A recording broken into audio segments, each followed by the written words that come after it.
دیکھو تم میں سے ہر ایک کو موت کا مزہ چکھنا ہے، اور اس انٹرم پیریڈ میں یہ عبوری جو دور ہے زندگی کا، اس میں ہم تمہیں آزماتے رہیں گے، کبھی خیر کے ذریعے سے، کبھی شر کے ذریعے سے، کبھی پروموشن ہوگا، کبھی ڈیموشن ہوگا، کبھی عروج کا مزہ چکھو گے، کبھی زوال کی پستیوں میں آؤ گے، کبھی تمہارے ساتھ خوشیاں ہوں گی، کبھی ماتم ہوں گے، کبھی خوشیوں کے شادیانے بجیں گے، کبھی ماتم کے تعزیانے پڑیں گے۔ ان الحمدللہ نحمده ونستعینه ونستغفره ونؤمن به ونتوکل علیہ ونعوذ باللہ من شرور انفسنا ومن سیئات اعمالنا من يهده اللہ فلا مضل له ومن يضلل فلا هادی له ونشهد ان لا الہ الا اللہ وحدہ لا شریک له ونشهد ان محمدا عبده ورسوله وبعد وقد قال اللہ تبارک وتعالی فی القرآن المجید والفرقان الحمید اعوذ باللہ من الشیطان الرجیم بسم اللہ الرحمن الرحیم کل نفس ذائقۃ الموت ثم الینا ترجعون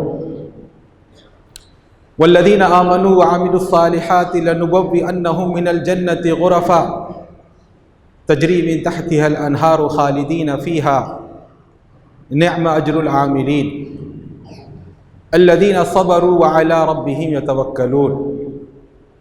صدق اللہ العظیم۔ رب اشرح لی صدری ویسر لی امری واحلل عقدۃ من لسانی یفقہوا قولی، آمین یا رب العالمین۔ محترم بزرگوں، دینی بھائیوں، عزیز نوجوانوں اور پیارے بچوں، میں نے آپ کے سامنے سورہ عنکبوت کی 3 آیتیں پڑھی۔ اس میں اللہ جل شانہ نے اس دنیا کی، اس کائنات کی ایک حقیقت کی طرف اشارہ کیا ہے۔ ویسے تو اس کائنات کی سب سے بڑی حقیقت، سپریم ٹروتھ، وہ ہے اللہ کا وجود، اللہ کا ایک ہونا، مگر اس سب سے بڑی سچائی کا انکار کرنے والے بہت سے لوگ مل جاتے ہیں۔ البتہ جو دوسری حقیقت ہے کائنات کی، اس دنیا کی، جس کا ذکر اس آیت کریمہ میں ہوا، یہ ایسی سچائی ہے جس کا انکار کوئی کر نہیں پاتا۔ اللہ جل شانہ فرماتا ہے کل نفس ذائقۃ الموت، ہر نفس کو، ہر سانس لینے والے وجود کو، ہر جاندار کو، ہر زندہ وجود کو موت کا مزہ چکھنا ہے، اور پھر تم سب ہماری ہی طرف لوٹائے جاؤ گے، تمہیں پلٹ کر ہمارے ہی پاس آنا ہے، تمہاری منزل ہمارا دربار ہے، یا ہمارے سامنے حساب کتاب دینا ہے۔ تو اس دنیا میں جو لوگ ایمان لائے اور جنہوں نے نیک عمل کیے، اللہ تعالیٰ آخرت میں مرنے کے بعد انہیں جنت کے اندر بالا خانے سکونت کے لیے دے گا۔ ان کی خصوصیت یہ ہوگی کہ ان کے نیچے نہریں رواں ہوں گی، اور اہل جنت ان بالا خانوں میں ہمیشہ بالا نشی رہیں گے، خالدین فیہا۔ یہ بہترین اجر ہے ان لوگوں کے لیے جو محنت کریں، جو کام کریں، جو جنت کو پانے کی کوشش کریں۔ یہ عمل کرنے والے کون لوگ ہیں؟ یہ وہ لوگ ہیں جو صبر کے ساتھ زندگی گزاریں، برداشت کے ساتھ۔ اللہ نے جن کاموں کا حکم دیا ہے ان کاموں پر اپنے نفس کو جمائیں، چاہے دل نہ چاہتا ہو۔ اللہ نے جن کاموں سے روکا ہے ان سے رک جائیں، چاہے نفس چاہے۔ نفس کی خواہش ہو کہ میں برا کام کروں، مگر اپنے آپ کو کنٹرول میں رکھیں، اور اللہ رب العزت نے جو فیصلے تقدیر کے کر دیے ہیں اس پر اللہ سے راضی رہیں۔ تینوں صورتوں میں وہ صبر کرنے والے ہوں اور اللہ پر بھروسہ کر کے زندگی گزاریں، وَعَلَىٰ رَبِّهِمْ يَتَوَكَّلُونَ۔ تو میرے بھائیوں، دوستوں، ساتھیوں، اس آیت کریمہ میں 2 حقیقتیں بیان ہوئی ہیں۔ پہلی حقیقت تو یہ ہے کہ ہر آدمی کو مرنا ہے، کیا راجا ہو، کیا رنک ہو، کیا امیر ہو، کیا غریب ہو، کیا ہندوستانی ہو، کیا امریکی ہو، کیا مرد ہو، کیا عورت ہو، کیا بڑا ہو، کیا بچہ ہو، ہر ایک کو ایک نہ ایک دن جانا ہے یہاں سے۔ اور اس کے بعد دوسری حقیقت ثم الینا ترجعون، پھر تمہیں ہماری طرف پلٹ کر آنا ہے۔ پہلی بات کو بھی لوگ نہ مانتے مگر دن رات اس کا ڈیمونسٹریشن دیکھ رہے ہیں. کبھی کوئی دادا جان کا، نانا جان کا، دادی جان کا، اقربا میں، اعزاء میں کسی کا انتقال ہو جاتا ہے، یہ ایک تازیانہ عبرت ہوتا ہے، ایک اسٹیمولیشن ہوتا ہے، ایک تحریک ہوتی ہے، دیکھو تمہارا بھی یہی انجام ہے. تو آدمی کو چاروں ناچار ماننا پڑتا ہے. مگر دوسری جو حقیقت ہے ثم الینا ترجعون، اس پر پردہ پڑا ہوا ہے. بہت ساری دنیا کی آبادی ہے جو اس کو مانتی نہیں ہے. موت سے مگر کسی کو غفر نہیں. سب تسلیم کرتے ہیں البتہ موت آنے سے پہلے ہم موت کے لیے کیا تیاری کریں، کیا رویہ اختیار کریں، کیا اپنی زندگی میں بدلاؤ لائیں. یہاں ڈیفر ہو جاتی ہے اوپینین، یہاں رائے مختلف ہو جاتی ہے. ورنہ اس کو سب مانتے ہیں کہ کوئی اولیاء اللہ ہو، ولی ہو، نبی ہو، پیغمبر ہو، کسی کو موت سے رستگاری نہیں ہے. موت سے کس کو رستگاری ہے؟ آج اس کی، کل ہماری باری ہے. زمین رنگ گل کھلاتی ہے کیا کیا، بدلتا ہے رنگ آسماں کیسے کیسے. نہ گور سکندر نہ ہے قبر دارا، مٹے نامیوں کے نشاں کیسے کیسے. افئن مت وما جعلنا لبشر من قبلک الخلد افئن مت فهم الخالدون.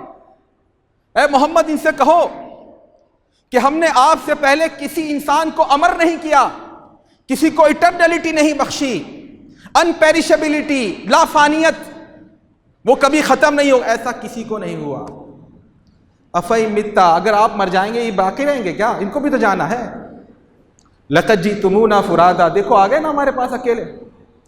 جب تم پیدا ہوئے تھے اکیلے پیدا ہوئے تھے، جتھا بنا کر کے، نیتا گردی کر کے، جمعیت جٹا کر کے پیدا نہیں ہوئے تھے، انبوہ کثیر کے ساتھ پیدا نہیں ہوئے تھے، اکیلے پیدا ہوئے تھے. بین کلہم الا آتی الرحمن عبدا وکلہم یاتی یوم القیامت فردا. ہر آدمی اکیلا پہنچے گا. لقد جئتمونا فرادا، دیکھو آ گئے نا اکیلے. افئن مت فهم الخالدون، اگر آپ مر جائیں گے کیا یہ ہمیشہ رہیں گے؟ ان کو نہیں نا. انک میت وانہم لمیتون، آپ کو بھی مرنا ہے، ان کو بھی مرنا ہے. ثم انکم یوم القیامت عند ربکم تختصمون، اور پھر قیامت کے روز تم سب اپنے رب کے سامنے اپنے مقدمات دائر کرو گے، اپنے ظلم کی شکایت کرو گے، وہاں انشاءاللہ تمہارا مداوع ہوگا. تو یہ ایسی حقیقت ہے کہ قرآن مجید میں ایک نہیں تین جگہ اللہ رب العزت نے یہ سینٹنس یا یہ جملہ یا یہ عبارت یا یہ حقیقت بیان کی ہے. کل نفس ذائقۃ الموت وَنَبْلُوكُمْ بِالشَّرِّ وَالْخَيْرِ فِتْنَةً وَإِلَيْنَا تُرْجَعُونَ.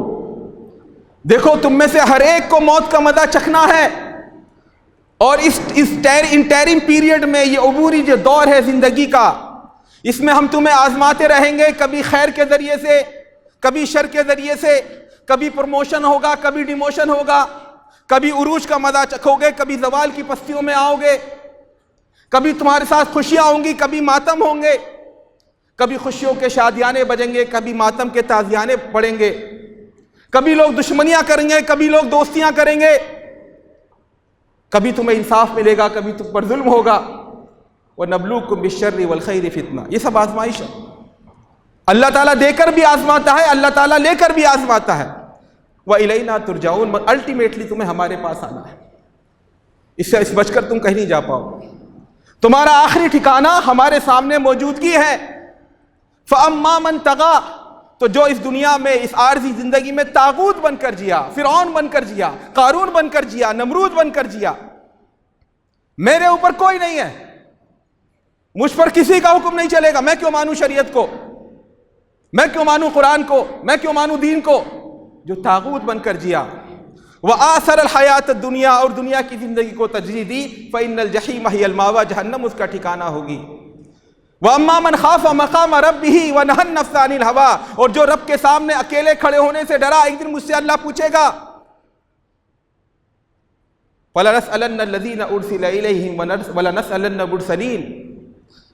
ہم امتوں سے بھی پوچھیں گے پیغام حق تم تک پہنچا تھا کہ نہیں پہنچا تھا، اور ہم رسولوں سے بھی پوچھیں گے پہنچایا تھا کہ نہیں پہنچایا تھا. لَتُسْأَلُنَّ يَوْمَئِذٍ عَنِ النَّعِيمِ، تمہیں ایک دن جواب دینا ہے ایک نعمت کا. وَأَمَّا مَنْ خَافَ مَقَامَ رَبِّهِ وَنَهَى النَّفْسَ عَنِ الْهَوَىٰ، جو اپنے رب کے سامنے کھڑے ہونے سے ڈرا، اللہ مجھ سے پوچھے گا، اور اس نے نفس کو روکا، کنٹرول کیا، جنت اس کا ٹھکانہ، فإن الجنۃ ہی المأویٰ۔ تو یہ ہر ایک کا انجام ہے جس نے اس کے ساتھ زندگی گزاری، اللہ تعالیٰ اس کے ساتھ اچھا معاملہ کرے گا۔ یہ ایک ایسی آبادی حقیقت لوگ ہیں، یہ 2025 چل رہا ہے، 1925 آیا تھا، یہ بستی موجود تھی، یہ کھیت کھلیان موجود تھے، یہ آسمان موجود تھا، یہ زمین موجود تھی، ہم نہیں تھے، اور جب 2125 آئے گا تو ہم نہیں ہوں گے۔ یہی کائنات کی حقیقت ہے، مگر اس حقیقت پر پردہ پڑا ہوا ہے، لوگ اس سے غافل ہیں۔ کیوں؟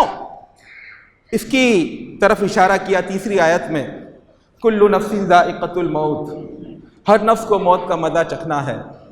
وَإِنَّمَا تُوَفُّونَ أُجُورَكُمْ يَوْمَ الْقِيَامَةِ، اور تمہارے پورے اجر دیے جائیں گے قیامت کے روز۔ یہاں انصاف، یہاں نہ نیکی کا پورا صلہ ملتا ہے اور نہ بدی کا پورا خمیازہ انسان بھگتتا ہے۔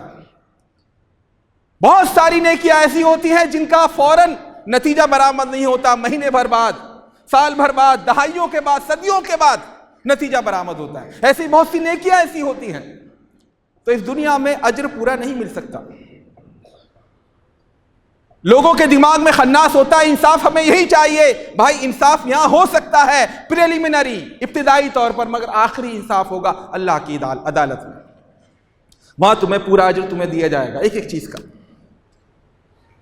فمن زحزح عن النار، اس روز کوئی ڈھکیل کر کے، دھکا دے کر کے، ٹھیل کر کے اگر جہنم میں جاتے جاتے روک لیا گیا، بچا لیا گیا، فقط فاز۔ وَأُدْخِلَ الْجَنَّةَ، اور جنت میں داخل کر دیا گیا، فقط فاز، تو وہ کامیاب ہوا، یہ کامیابی ہے۔ وَمَا الْحَيَاةُ الدُّنْيَا إِلَّا مَتَاعُ الْغُرُورِ، یہ دنیا کی زندگی تو ایک دھوکہ ہے۔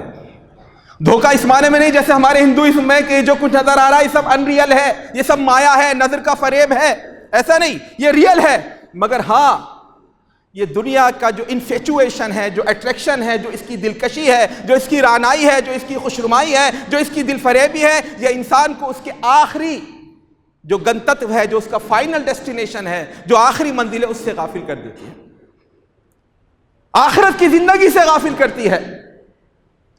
انما هذه الحیات الدنیا لہو ولعب، یہ دنیا کی زندگی تو کھیل اور تماشا ہے۔ وَإِنَّ الدَّارَ الْآخِرَةَ لَهِيَ الْحَيَوَانُ، ہمیشہ رہنے والی زندگی تو آخرت کی زندگی ہے۔ لَوْ كَانُوا يَعْلَمُونَ، کاش لوگوں کو یہ بات معلوم ہوتی۔ یہ دنیا تو امتحان گاہ ہے، انما الدنیا مزرعۃ الآخرہ، یہ دنیا تو آخرت کی کھیتی ہے، جیسا بو گے آخرت میں پاؤ گے۔ ان الدنیا خلقت لکم وانکم خلقتم للآخرہ، یہ دنیا تمہارے لیے بنائی گئی تھی مگر تم آخرت کے لیے بنائے گئے ہو۔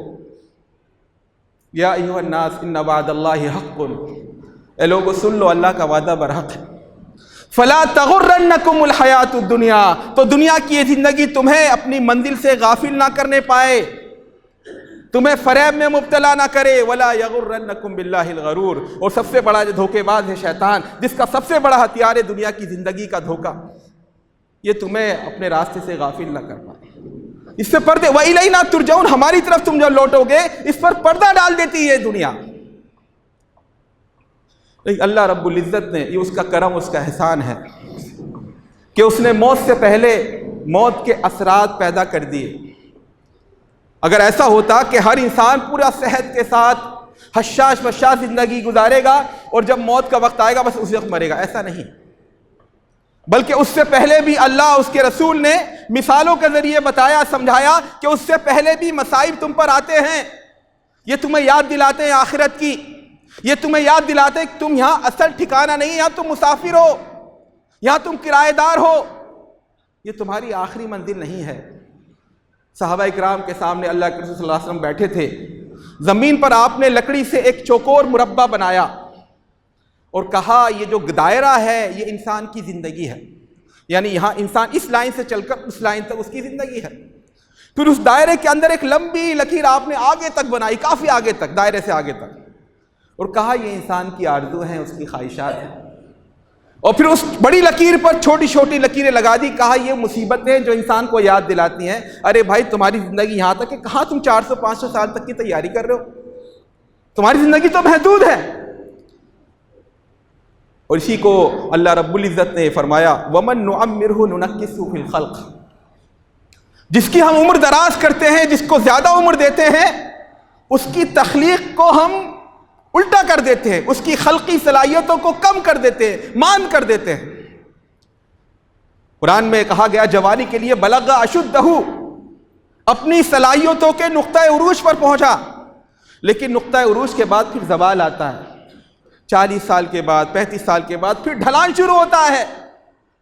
اس وقت تک آدمی چڑھاؤ پر رہتا ہے، ہر چیز اس کی نئی نئی صلاحیتیں پیدا ہو رہی ہیں، نئی نئی توانائی جاگ رہی ہے بدن میں، مگر اس کے بعد ڈھلاؤ پیدا ہو جاتا ہے اور بڑھاپا آتا ہے، عمر درازی، پیرانہ سالی، بڑھاپا، شیخوخت، اولڈ ایج۔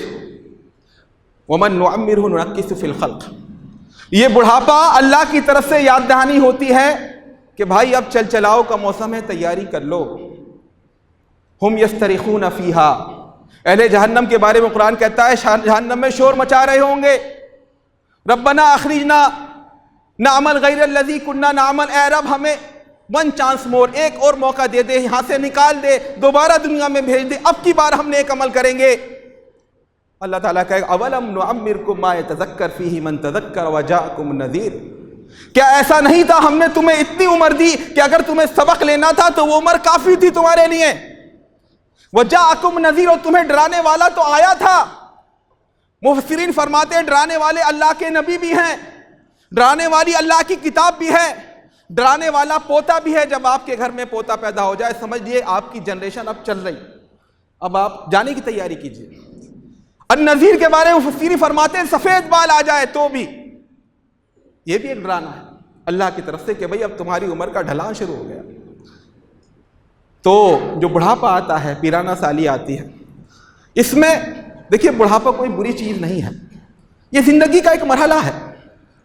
البتہ اللہ کے رسول فرمایا من شاب شیبۃ فی الاسلام کانت لہ نورا یوم القیامہ، جو اسلام کی حالت میں رہتے ہوئے بڑھاپے تک پہنچے تو اس کا یہ بڑھاپا آخرت میں قیامت کے روز نور بنے گا، روشنی بنے گا۔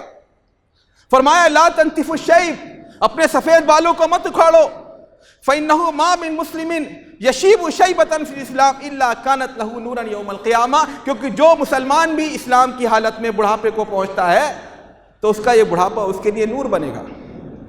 مگر اسی کے ساتھ ساتھ بہرحال اس سے کچھ سائیڈ ایفیکٹ بھی ہوتے ہیں۔ سائیڈ ایفیکٹ کی طرف اللہ کے رسول نے اشارہ فرمایا کہ بڑھاپے میں جینے کی خواہش بڑھ جاتی ہے، پتہ نہیں کیوں، مال کی محبت بڑھ جاتی ہے۔ قلب الشیخ شاب فی حب اثنتین، دو چیزوں کے لیے ہر بوڑھے کا دل جوان ہوتا ہے، الا ماشاء اللہ جس کو اللہ تعالیٰ ایمان کی توفیق دے، ورنہ عام طور پر کیا؟ طول الحیات وحب المال، زندگی کی درازی اور مال کی فراوانی، حالانکہ چل چلاؤ کا موسم ہے، لیکن جب بڑھاپا آتا ہے تو بہرحال یہ ریمائنڈر ہوتا ہے اللہ کی طرف سے۔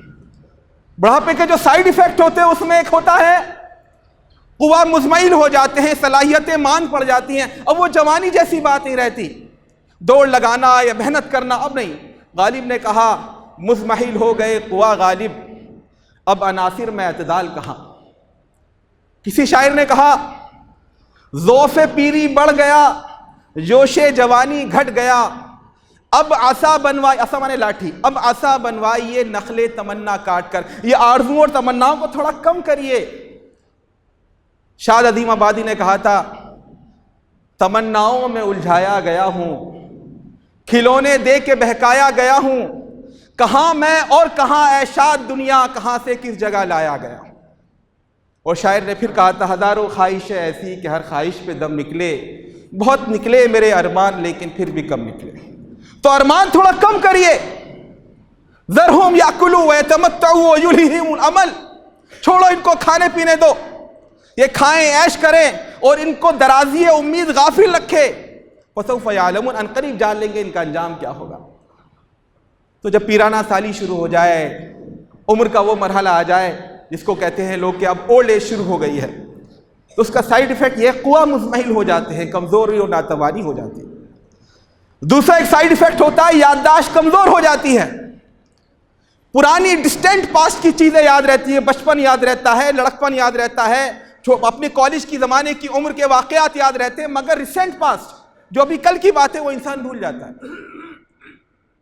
بات کرتے کرتے بلیک آؤٹ ہو جاتا ہے، سمجھ میں آتا کہاں بات چل رہی تھی، کیا چل رہی تھی، ایک ڈیمینشیا پیدا ہو جاتا ہے، ادھوری پارشل میموری لاس جس کو کہتے ہیں، جزوی طور پر انسان کی یادداشت ختم ہو جاتی ہے۔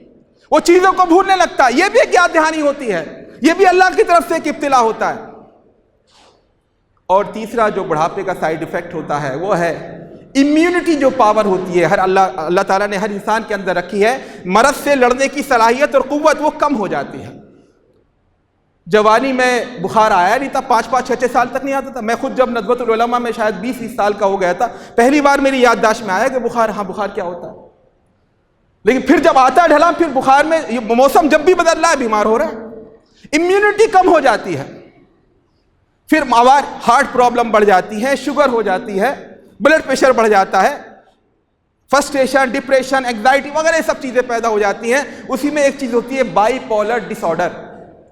یہ ہر انسان کے اندر بائی پولر ڈس آرڈر کا مطلب یہ ہوتا ہے کبھی بہت زیادہ طبیعت میں انشراح ہے, خوشی ہے, انبساط ہے, بہت کام کرنے کا جی چاہ رہا ہے, ہر ایک سے ہنسنے اور مسکرانے کا جی چاہ رہا ہے. کبھی بالکل انقباض ہے, تکدر ہے, موڈ خراب ہے, بات کسی سے نہیں کرنا چاہ رہے, سیکلوزن میں رہنا چاہ رہے ہیں, اکیلے میں بند ہونا چاہ رہے ہیں, کوئی پوچھ رہا ہے حال تو طبیعت غصہ آ رہا ہے. یہ بائی پولر ڈس آرڈر ہوتا ہے. اس میں جو لوگ زیادہ ذہین ہوتے ہیں, زیادہ فتین ہوتے ہیں, اللہ تعالیٰ کی صلاحیت دیتا ہے کسی کو, زیادہ پڑھا لکھا جو ہوتا ہے, جو دماغ کو زیادہ یوز کرتا ہے, اس کو یہ زیادہ ہوتا ہے. اور عام طور پر 45-50 کے بعد یہ چیز شروع ہو جاتی ہے. کبھی اتنا ایکسائٹمنٹ ہوتا ہے کہ اینگزائٹی تک پہنچ جاتا ہے, بے چینی تک, خود بھی پریشان, گھر والے بھی پریشان. اور کبھی اتنا بروڈنگ ہوتی ہے, اتنا تفکر ہوتا ہے, اتنا استغراق ہوتا ہے, اتنا ہائبرنیشن ہوتا ہے کہ ڈپریشن اور فرسٹریشن تک نوبت پہنچ جاتی ہے. لوگ سمجھتے ہیں پاگل پن شروع ہو گیا. یہ سب چیزیں علامتیں ہیں کہ اب چل چلاؤ کا موسم ہے, اب ہمیں جانے کی تیاری کرنی ہے, اب اللہ سے ملاقات کی تیاری کرنی ہے. من احب لقاء اللہ احب اللہ لقاءہ. جو اللہ سے ملاقات کا شوقین ہو, اس کا دیدار چاہتا ہو, اس سے ملنا چاہتا ہو, تو اللہ بھی اس کا منتظر ہوتا ہے کب میرا بندہ آئے گا.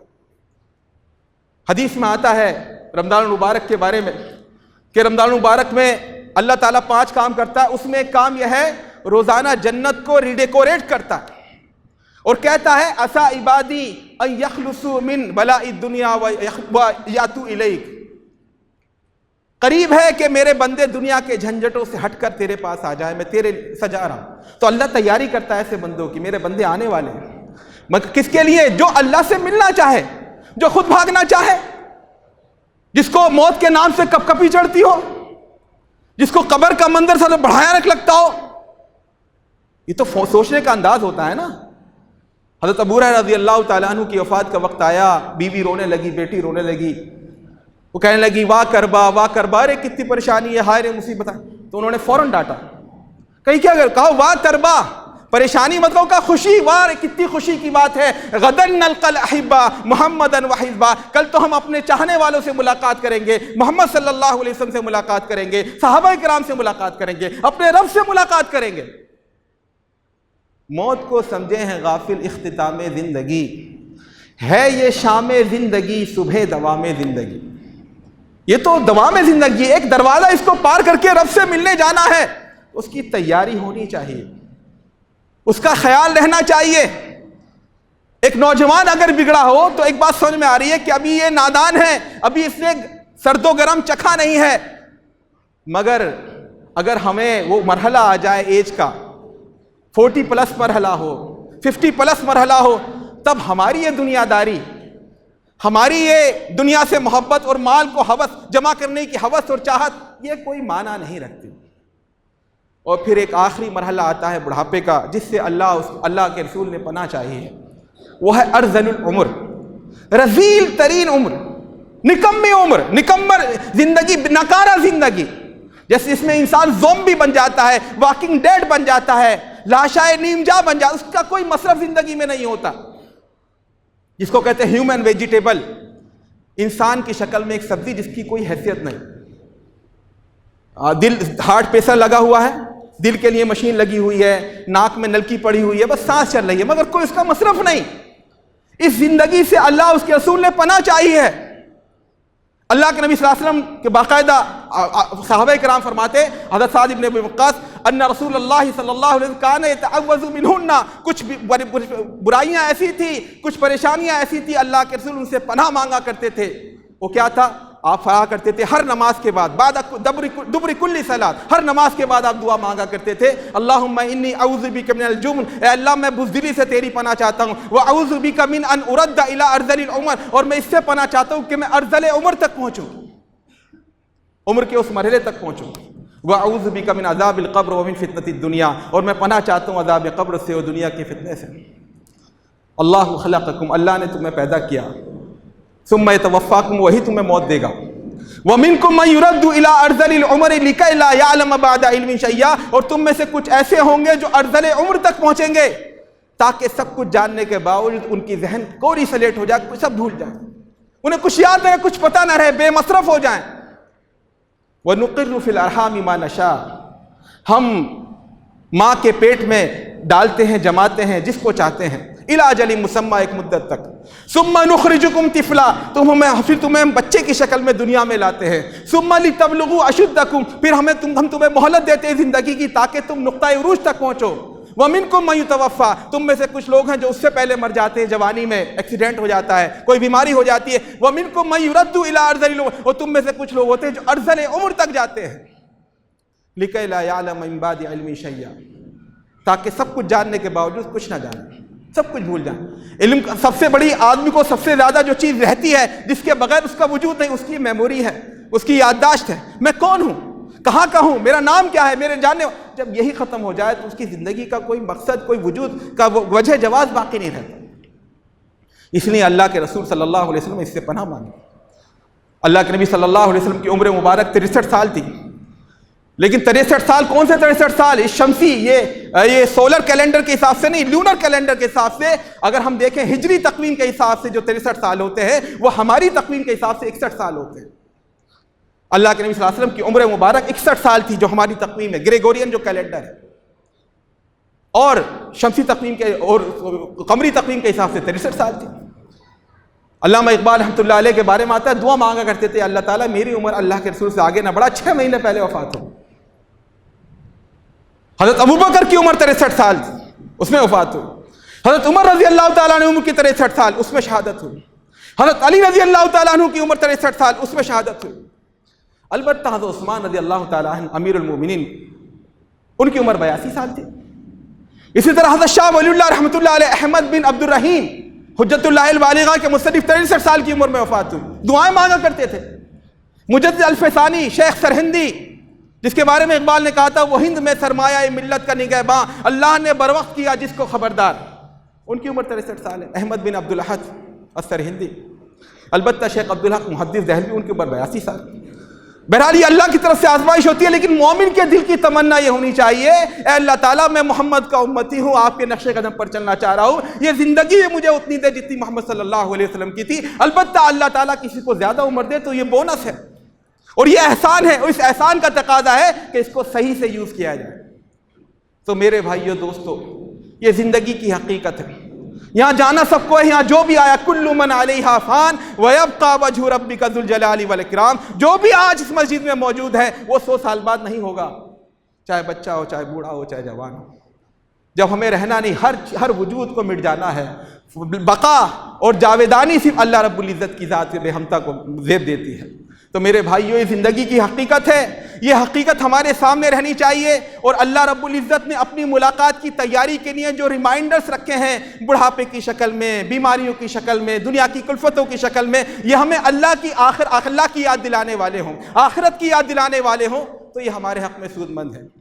اگر ان سب ڈراووں کے باوجود، ان سب الارمز کے باوجود، ان سب تنبیہات کے باوجود بھی ہماری زندگی میں کوئی فرق نہ آئے، جامعۃ الفلاح کے مایہ ناز استاد ماسٹر شاہ عالم صاحب ہمارے بیچ میں تھے، ہمارے ساتھ رہتے تھے، پچھلے نومبر میں موجود تھے، لیکن دیکھیے آج ہی کسی کو کوئی توقع نہیں کر سکتا تھا کہ وہ اتنی جلدی ہم سے رخصت ہو جائیں گے۔ اللہ تعالیٰ ان کو غریق رحمت کرے، اور اللہ تعالیٰ ان کی کوتاہیوں کو، ان سے جو گناہ دانستہ نادانستہ، اللہ ان کو معاف کرے۔ اور کون ہے یہاں بے گناہ، اور کون ہے یہاں دور سے دلہا؟ کل بنی آدم خطاؤن وخیر الخطائین التوابون، ہر آدم کی اولاد کا ہر فرد گناہ گار ہے، ہر فرد خطا کار ہے، لیکن بہترین خطا کار وہ ہیں جو اللہ سے توبہ کریں۔ ان کے بارے میں جو بتایا لوگوں نے کہ جب ان پر ہارٹ اٹیک آیا، مجھے بڑا رشک آیا سن کر کے، بڑا رشک آیا۔ ان پر جب ہارٹ اٹیک آیا مسجد میں ان کو گھر لے گئے تو 5-10 منٹ جتنی دیر تک بھی وہ زندہ رہے وہ بس یہی دعا کرتے رہے، یا ستار یا غفار، یا ستار یا غفار۔ ایسی موت پر رشک ہونا چاہیے، اللہ تعالیٰ ان کو غریق رحمت کرے۔ لیکن یہ جو موتیں ہوتی ہیں ہمارے درمیان، ہمارے ساتھیوں میں سے، ہمارے رشتہ داروں میں سے، ہمارے شناس، یہ ہمیں یاد دلانے کے لیے ہوتی ہیں کہ جیسے شاہ عالم صاحب گئے تھے ایسے تم بھی جا سکتے ہو، تمہیں بھی تیاری رکھنی ہے اپنی۔ مولانا علی میاں رحمۃ اللہ علیہ کہتے تھے، میں اس بات پر اپنی بات ختم کروں گا، وہ کہا کرتے تھے آج کے زمانے کا ولی ہے وہ شخص، سن لیے اس بات کو، آپ اپنے گریبان میں جھانک کر دیکھیے گا کہ آپ اللہ کے ولی ہیں کہ نہیں۔ ولی وہ نہیں جو بہت چلے کاٹتا ہو، بڑی ذکر کرتا ہو، تہجد گزار ہو، یہ ہو وہ ہو۔ آج کے زمانے کا ولی ہے وہ شخص جو ایٹ اے ٹائم مرنے کے لیے تیار ہو کہ ہاں اگر میں اس بات پر مطمئن ہوں، اگر موت کا فرشتہ ابھی آ جائے تو میں اللہ سے ملاقات کے لیے تیار ہوں، میں نے کوئی کام ادھورے نہیں چھوڑے ہیں، کوئی گناہ ایسے نہیں جس پر مجھے پچھتاوا ہو، کوئی ایسے جھنجھٹ نہیں ہے جس کے لیے میں کہوں ابھی مجھے اور جینے دو اللہ تعالیٰ، میں تیار ہوں اللہ سے ملاقات کے لیے۔ تو جس کے اندر اللہ سے ملاقات کا شوق ہو تو اللہ بھی اس سے ملاقات کا شوق رکھتا ہے۔ اللہ تعالیٰ سے دعا ہے کہ ہمیں اسلام کے مطابق جینے کی توفیق دے اور ایمان پر رہتے ہوئے مرنے کی توفیق دے، قرآن مجید کو اپنا رہنما بنانے کی توفیق دے، اور موت کو جو آخری انجام ہے ہر بشر کا اس کو ہمیشہ اپنے سامنے رکھنے کی توفیق دے، اللہ سے ملاقات کی تیاری کی توفیق دے، اور ہمیں ان بندوں میں سے بنائے جن سے اللہ تعالیٰ ملاقات کرنا چاہتا ہے، جنہیں وہ اپنا محبوب رکھتا ہے۔ اقول قولی ھذا واستغفر اللہ لی ولکم ولسائر المسلمین فاستغفروہ انہ هو الغفور الرحیم۔